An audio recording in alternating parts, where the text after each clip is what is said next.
Praise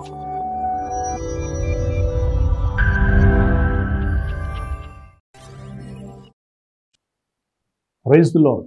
అందరూ బాగున్నారా? దేవుడు ఇప్పటి కాలమందు ఈ యొక్క జనరేషన్స్లో దేవుడు ఆదిలో ఆదరించినట్టుగా ఇప్పటికీ కూడా దేవుడు ఆదరిస్తున్నాడా? వారి యొక్క జీవితాల్లో దేవుని యొక్క ఆదరణ పొందుకోగలుగుతున్నారా? దేవుని యొక్క కృపాక్షేమములు వారి జీవితంలో చూడగలుగుతున్నారా? ఒకవేళ దేవుడు ఆదరిస్తే వారి బ్రతుకులు, వారి జీవితాలు ఎలాగుంటాయి? దేవుడు ఆదరిస్తే వారి కుటుంబాలు ఎలా మొదలవుతాయి? మరి ఇప్పుడు కూడా దేవుడు ఆదరిస్తున్నాడా లేదో మనం చూడగలిగితే, ఆది దేవుడు అంటేనే అల్ఫా ఒమేగా అయిన దేవుడు. అల్ఫా ఒమేగా అనే దేవుడు ఎలా ఉన్నారంటే, దేవుడు ఏదైతే బిగిన్ చేశారో దాన్ని అప్పుడే ఫినిష్ చేశారు.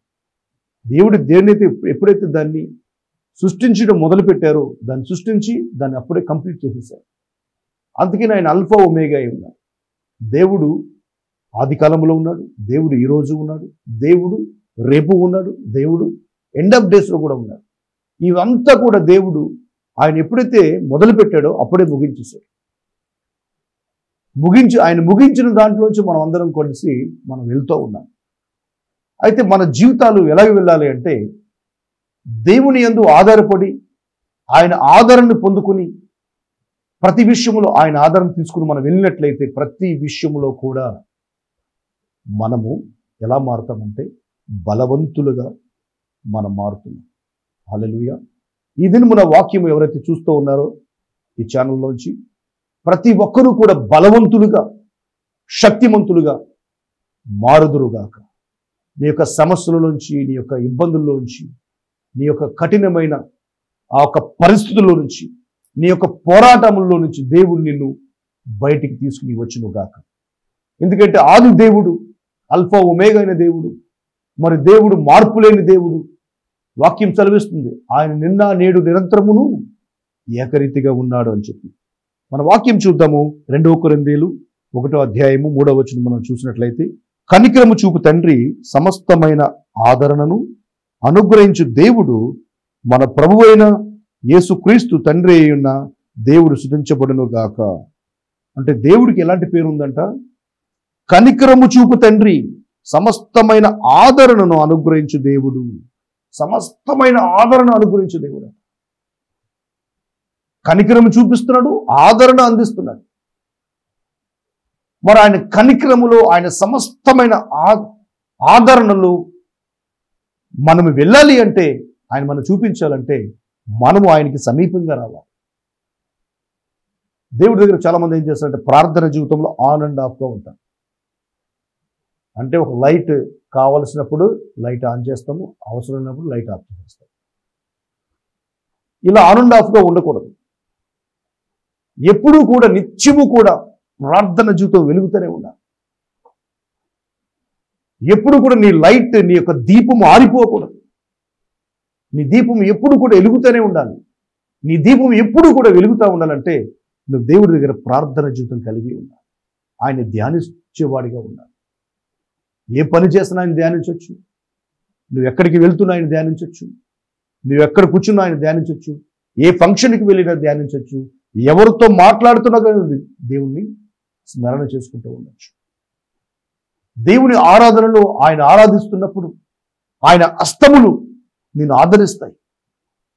నువ్వు ఆయన ఆరాధిస్తూ ఆయన వాక్యం విన్నప్పుడు ఆయన వాక్యము, వాగ్దానము అవన్నీ కూడా నీ జీవితంలో ఆయన నెరవేర్చేస్తా ఉన్నారు.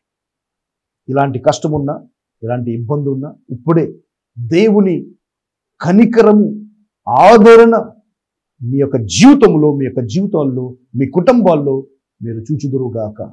ఆమేన్. ఆయన విడిచిపెట్టి మర్చిపోయే దేవుడు కాదు. ఆయన బిడ్డలను సమస్తమైన ఆదరణ చేత ఆదుకునే దేవుడై ఉన్నదంట. అది ఎట్టి శ్రమలైనా కానీ ఆ శ్రమలన్నింటిలో కూడా దేవుడు నీకు బలమును అనుగ్రహించునుగాక. ఇంకా మన వాక్యం చూసినట్లయితే, దేవుడు మిమ్మును ఏ ఆదరణతో ఆదరించుచున్నాడో ఆ ఆదరణతో ఎట్టి శ్రమల్లో ఉన్నవారినైనను ఆదరించుటకు శక్తిగలవారు ఉన్నట్లు ఆయన మా శ్రమ అంతటిలో మమ్మను ఆదరించుచున్నాడు. శక్తి గలవారు ఒకరవుట్లట. ఇలాంటి ఆదరణ ఇస్తున్నాడంట. మనము శక్తి గలవారు అగునట్లుగా ఆయన ఆ శ్రమ అంతటిలో కూడా ఆయన మనల్ని ఆదరించి శక్తివంతులుగా మారుస్తున్నారు. ఆ శక్తిని పొందుకోవాలి. అప్పుడు ఎలాంటి శ్రమ ఉన్నా, ఎలాంటి దుఃఖం ఉన్నా, ఎలాంటి బాధ ఉన్నా, ఆ దుఃఖము ఆ బాధని మనం దాటుకుని వెళ్ళిపోతాం. ఆదరణ ఎలాగుంటుందంటే, ఒక చంటి బిడ్డ, ఒక తల్లి బిడ్డ కనిన తర్వాత ఆ బిడ్డ ఆ చలి తగులుతూ పాల కోసం ఏడుస్తూ ఉన్నప్పుడు ఆ ప్రేమించిన తల్లి ఏం చేస్తుందంటే, తన బిడ్డని తన వెచ్చని తన పొత్తిళ్ళలోకి తీసుకుని, తన కౌగిట్లోకి తీసుకుని, ఆ చంటి బిడ్డ ఆకలి తీర్చి తనకి చలి తగలకుండా ఆమె వెచ్చదనాన్ని ఆ బిడ్డకి ఇస్తూ ఆ బిడ్డని ఆదరిస్తుంది. తండ్రి అయిన దేవుడు కూడా అంతే. నీకు ఏ శ్రమలో ఉన్నా, ఏ కష్టంలో ఉన్నా, ఏ బాధలో ఉన్నా కానీ ఆయన సమస్తమైన ఆదరణ నీకు ఇస్తున్నాడు. ఆయన సమస్తమైన ఆదరణలో ఎలా మారిపోవాలంటే శక్తిమంతులుగా మారుతురుగా. ఈ దినమని దేవుని ఆదరణ మీరు అడిగినట్లయితే ఆయన మిమ్మల్ని కరుణించి ఇప్పుడే దేవుని ఆదరణ మీకు ఇచ్చునుగాక.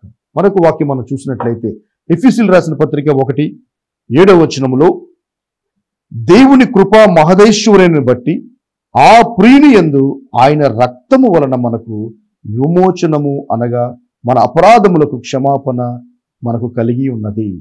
దేవుని కృపా మహదైశ్వర్యాన్ని బట్టి, దేవుని కృపా మహదైశ్వర్యం బట్టి ఆ ప్రియుని యందు మరి దేవుని కృపా మహదైశ్వర్యం దేవుడు మనకిస్తున్నాడు.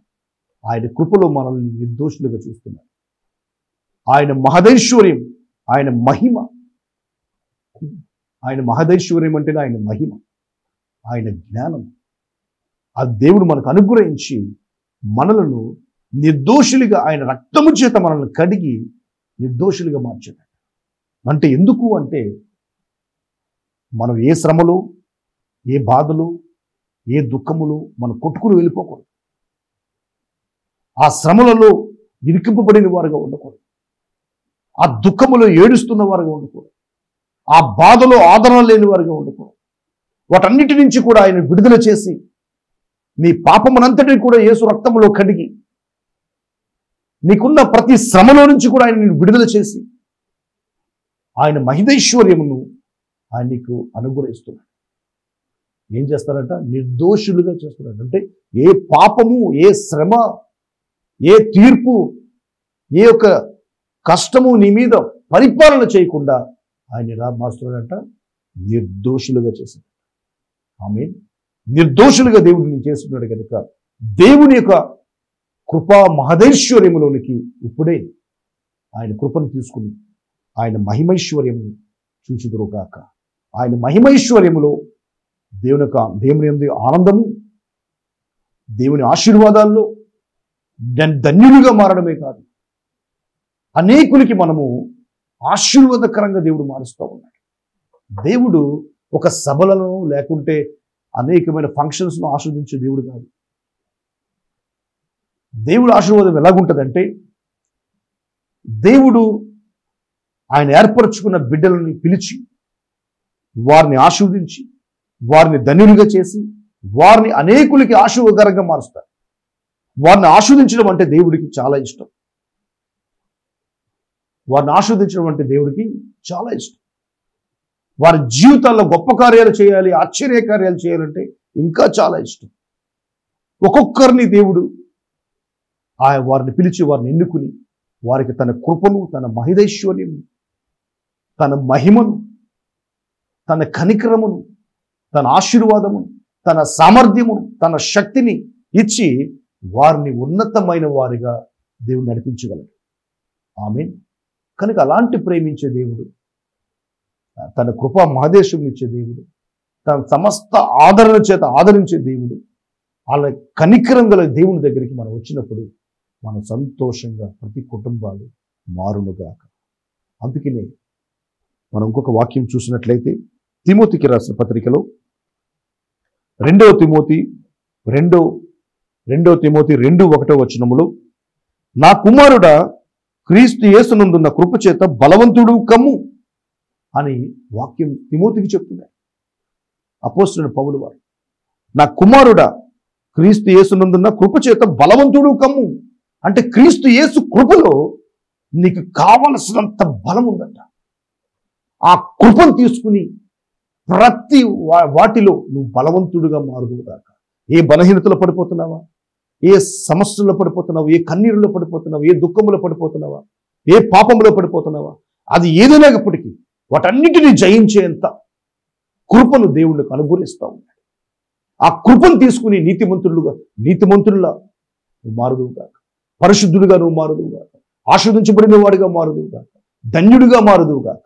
ఇప్పుడే ఏ ఒక్క లేమిలో ఉన్నావో అయితే యేసుక్రీస్తు కృపను బట్టి నేను ఐశ్వర్యవంతుడిగా మారుదునుగాక, యేసుక్రీస్తు వారి కృపను బట్టి నేను బలవంతుడిగా మారుదునుగాక, యేసుక్రీస్తు వారి కృపను బట్టి నేను జ్ఞానవంతుడిగా మారుదునుగాక, యేసుక్రీస్తు వారి కృపను బట్టి నేను ఆరోగ్యవంతుడిగా మారుదునుగాక, యేసుక్రీస్తు వారి కృపను బట్టి నేను స్వస్థత పడిన వాడిగా మారుదునుగాక, యేసుక్రీస్తు వారి కృపను బట్టి నేను తండ్రి యొక్క ఆదరణ కనికరము పొందిన వాడిగా మారుదునుగాక, యేసుక్రీస్తు వారి కృపను బట్టి నేను ధన్యుడిగా మారుదునుగాక అని ఎప్పుడైతే అడుగుతున్నారో నీవు నీ జీవితంలో దేవుని యొక్క మేలును అనేకము చూచుదురుగాక.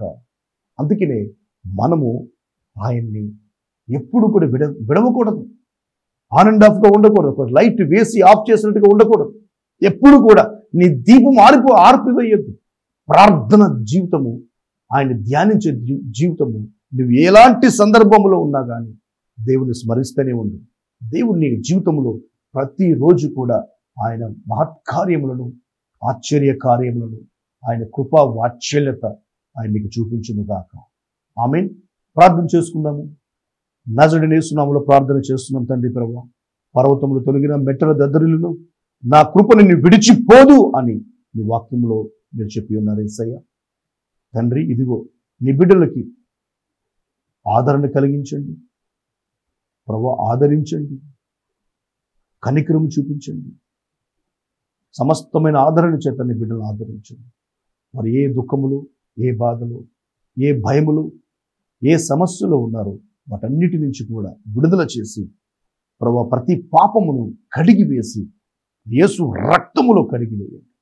అది ఎంత భయంకరమైన పాపమైనా, అది ఎంత ఘోర పాపమైనా ఆ పాపములన్నిటి నుంచి కడిగి వేసి నీ బిడ్డలను ప్రభువా బలవంతులుగా మార్చండి.